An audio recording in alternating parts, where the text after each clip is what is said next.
been a few years, but we finally replaced our Roomba, which we call K9.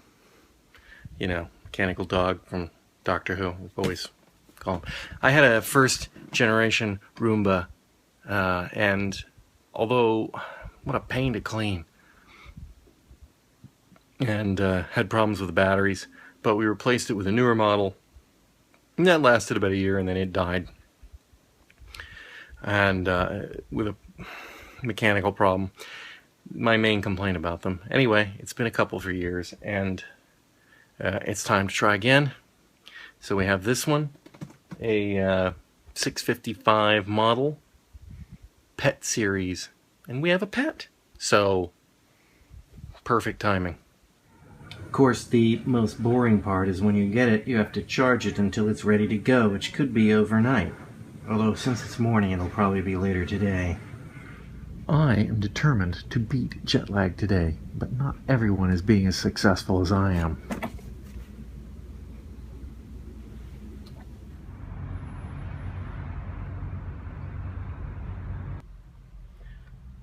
I am quite positive that that is not a regulation cricket bat sign.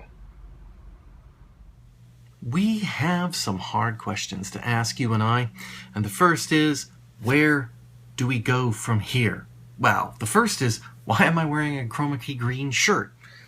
I didn't even realize I owned a chroma key green shirt, but this could be hilarious with the chroma key wall. Anyway, it doesn't really matter, but the question is, what do I do with Tedium Unlimited now that its actual original purpose is gone? Right? My purpose was to practice in the run-up for the trip to Taiwan. The trip to Taiwan is now done. I have a few things I want to say about how I did the vlog, when I was in Taiwan, what I learned, what I didn't learn, what had been prepared correctly, what hadn't, but I'm going to save those for another day.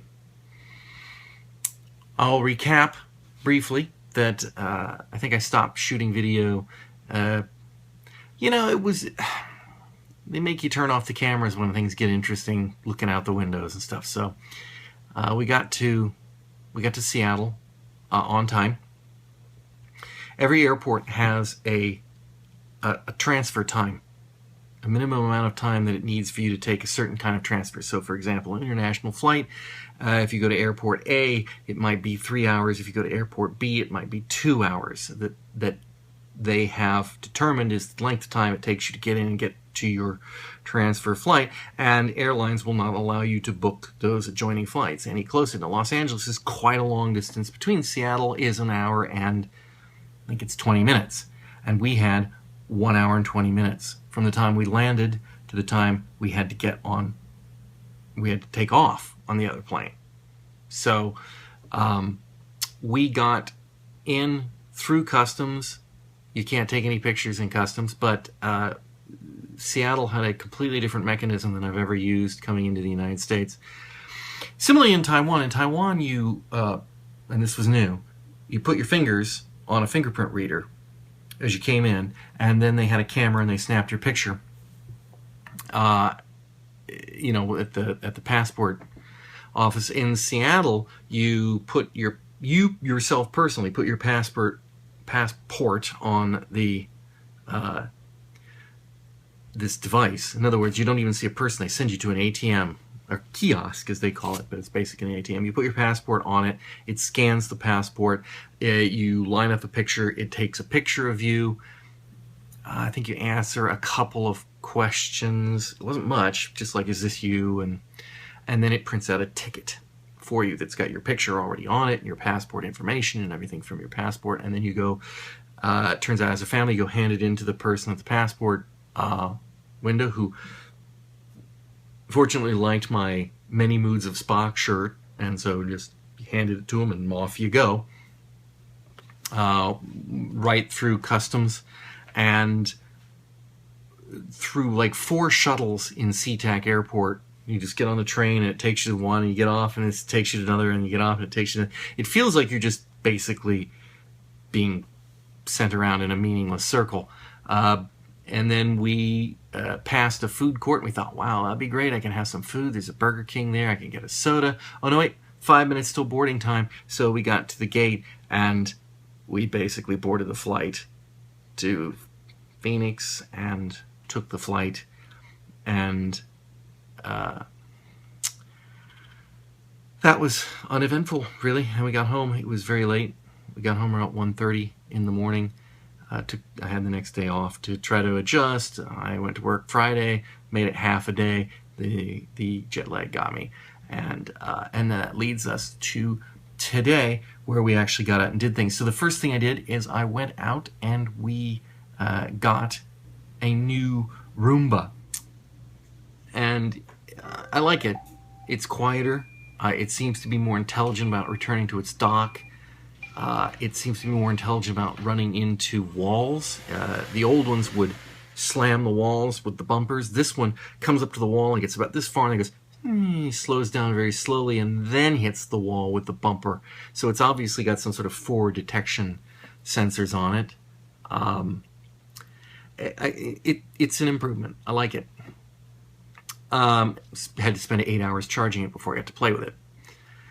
We also got Michelle her belated birthday present, and that was an iPhone 5C.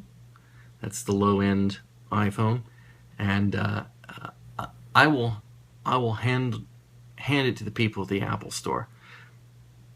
They were very good about dealing and understanding that Michelle was getting her first phone, that she was excited. I mean, there were high fives, and there were, it was a masterful bit of customer manipulation on their part. And I've never had to use it because, I know what I want. I get the phone and then do the stuff, and I don't go through the rigmarole. I'm not a rigmarole person. But we went ahead and let them, set her up, which in a way they didn't do because she already had an iPad, but they took her over to the setup table.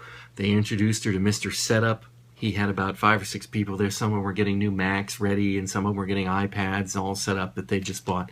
And they put her down, and they power outlet plugged her phone in, and asked her a couple questions like, well, you have an Apple ID, which she already did. So they said, oh, well, then you'll be just, go in, log in, Apple ID, you'll be set. And take as much time as you want. And they just let her sit here, and if you have questions, ask us. You shouldn't really have any, because she, like I said, she has an iPad. She's very familiar with it. But just that level of, hey, sit here as long as you want, charge it. We did the iOS updates. We got all our accounts set up using their Wi-Fi. It was nice, and she got more high fives, and it's just it was really a bit of performance theater on their part, but effective performance theater on their part.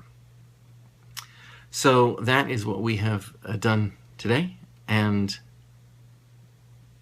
for now, that's all I have. But I don't know where we're going, but if we do go somewhere, you should remember to like, comment, and subscribe.